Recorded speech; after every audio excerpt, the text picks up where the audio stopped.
Dragon Force for the Sega Saturn. It's time to talk about this legendary game. When it says working designs, you know you've found a special game. Dragon Force is a strategy RPG lover's dream come true, and because of its gameplay and style, will not have to try hard to attract fans of the turn-based genre as well. Your task, once you've assumed the role of one of the 8 leaders of the game, is to unite the land of Legendra and seek out the other 7 rulers who inhabit the power of the Dragon Force, and smite out the world's most powerful evil, Madruk. Now, as is the case with a lot of JRPGs, nothing exactly groundbreaking there, but the way Dragon Force does this with its execution and gameplay and style makes it really special. The story can be enjoyed even more, yes, because of the amazing graphics and audio, but also because everything about this game feels really intuitive and smooth. That goes for the battles and just regular menu interaction. Dragon Force might be tied for most beautiful Saturn game visually and acoustically. There's a lot of unique character interactions you will have along the way, some of them major in the plot and some of them minor, such as this Casanova who will try to flirt with any female he comes across, and when that doesn't work, he gives him the old breach formation. More like sausage formation, eh Rutger? Are you hoping that the icing on the cake is that this game has replayability? Well, put on your bib, baby, it's time to eat because this game has it in droves. Whichever one of the 8 leaders you choose to play the story as, 2 of which don't become available until post-game because of storyline things, they all have their own take on the overarching storyline, as well as many unique quests and interactions tailored appropriately for them. And as a bonus, some of them even have magic attacks that slow down time on Saturn itself as they tear through your enemies. Dragon Force, Dragon Force, Dragon Force. I just can't say the name of this game enough without smiling every time. The only thing to do now is jump in for a little action and see what makes this game so legendary. Legendary. What makes it really good.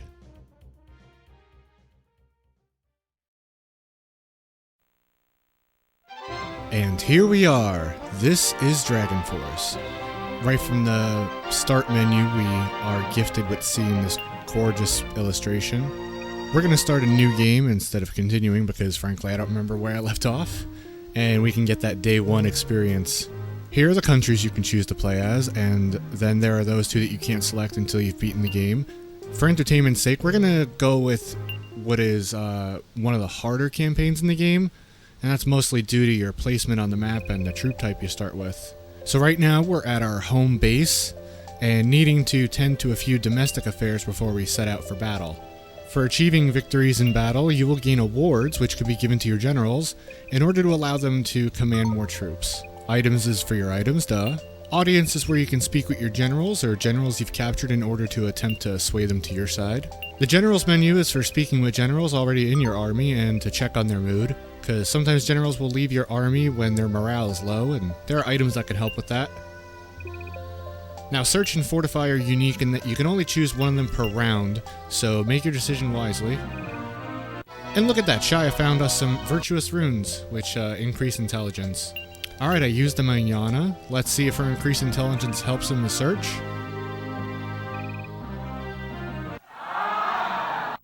No, it did not.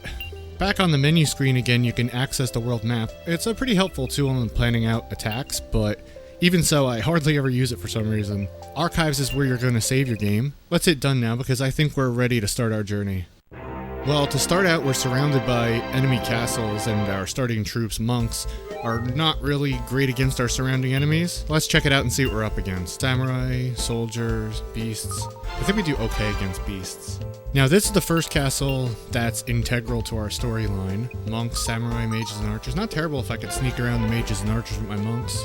And down here we have some samurai and mages to contend with.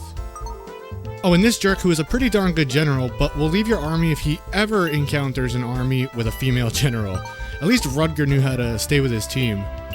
Alright, so normally I would hit up the other 2 castles and get some more generals to make this battle more manageable, but for entertainment's sake, I'm just gonna go for it. A struggle might be fun to watch, who knows. Let's deploy our generals and get them over to Gesparl Castle for a battle we're barely prepared for. This ought to be interesting. And here we are, storming the castle in order to take down this small band of uprising soldiers.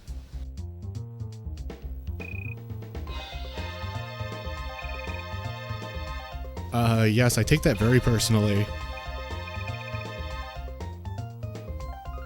1, 2, 3, 4, 1, 2, 3, 4, 1, 2, 3, 4, 1, 2, 3, 4, 1. Alright, so we're up against Miria and her mages. Yana's not wanting to go off to battle, but we're going to send her anyway, because I think we could do good with this. We actually might have a decent shot here if we can sneak our troops around her.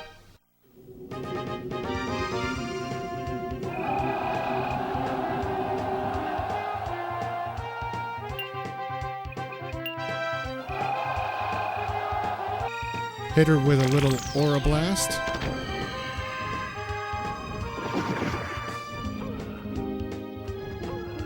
And we lost half our troops already, so that didn't work out very well.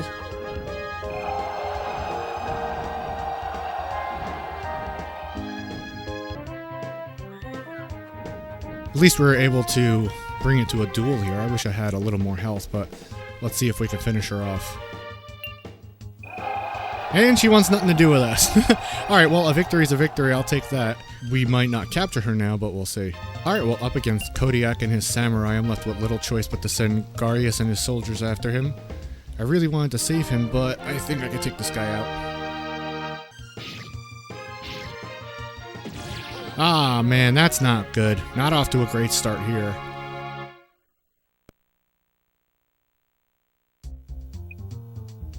Alright, well, Garius sustained injury, which means we won't be seeing him again for a few weeks while he recovers, unless we can find an item to help him along his way. That's gonna hurt our army a little bit. Alright, well, he's down to 14 HP, so I'm pretty sure I could take him out with Yana.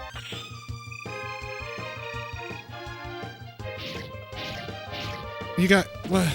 How many times are you gonna attack? Jeez! Okay, well, that didn't go well either. Managed to hack it out. And we're going to take down their leader right now. I'm sure our monarch will be able to take him out easily. Ah, he retreated. Okay. Well, we were pretty close to defeating him, so we might capture him, we might not. If we have to go after him again, that'll be alright, because it will allow me to show off a little trick you can use in this game when going after generals.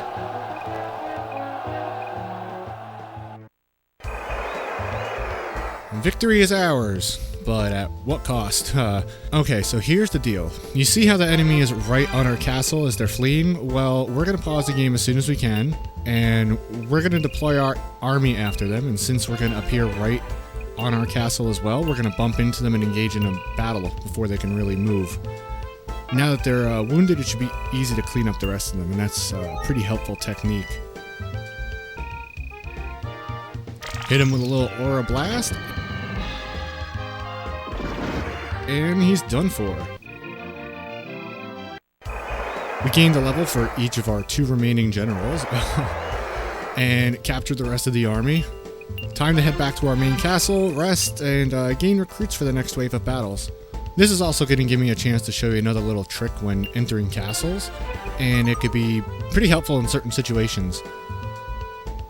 Just like when encountering generals, you can enter a castle as soon as like the pixels of your character overlap it, you know?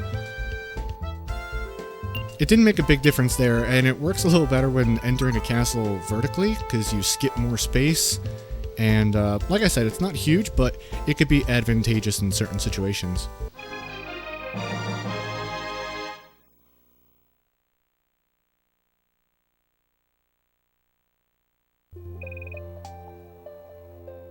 Now back at our home base, we're going to go over the Roll of Honor, which is those generals that fought and won in battle. For each general, we're going to gain 1 award to give to another general.